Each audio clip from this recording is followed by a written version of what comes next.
Magandang hapon. Ito nga pala po yung ginataang santol na niluluto ko. Ayan. Hindi ko na lang po naipakita sa inyo kanina. Kasi lubat po ako eh. Ayan. Ginataang santol po yan. Ayan. Paki-like and share na lang po ang aking video. At shout out po sa inyong lahat na walang sawang nanonood. Kahit pangit po yung aking video. Ginataang santol po yan. Yan. Ngayon ko na lang po na videohan kasi lubat po ako kanina. Kakukuha ko lang.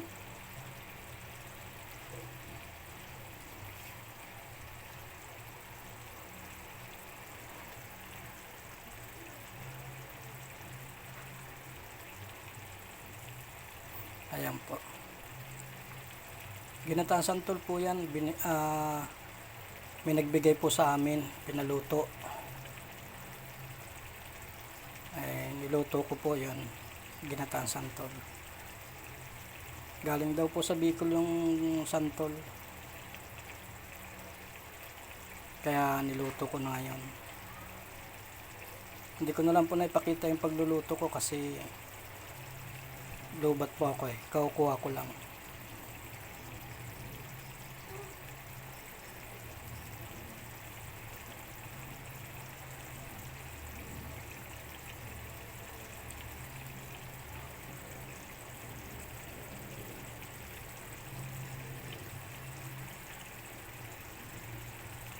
Yan po. Napakasarap po niyan.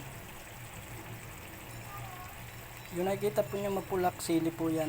Ilagyan po natin ng sili, taba ng baboy, bagoong, bawang sibuyas, at saka gata ng nyog.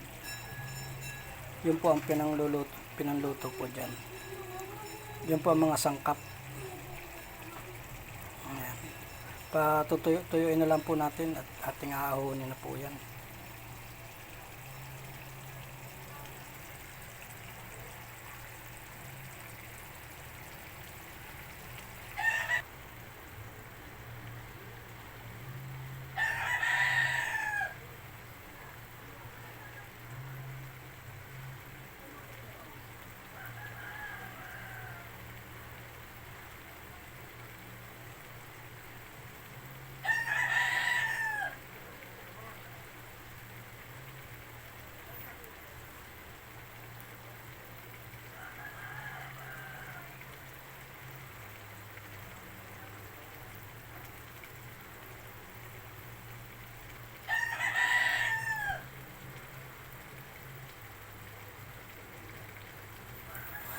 Yan po, kumukulo na.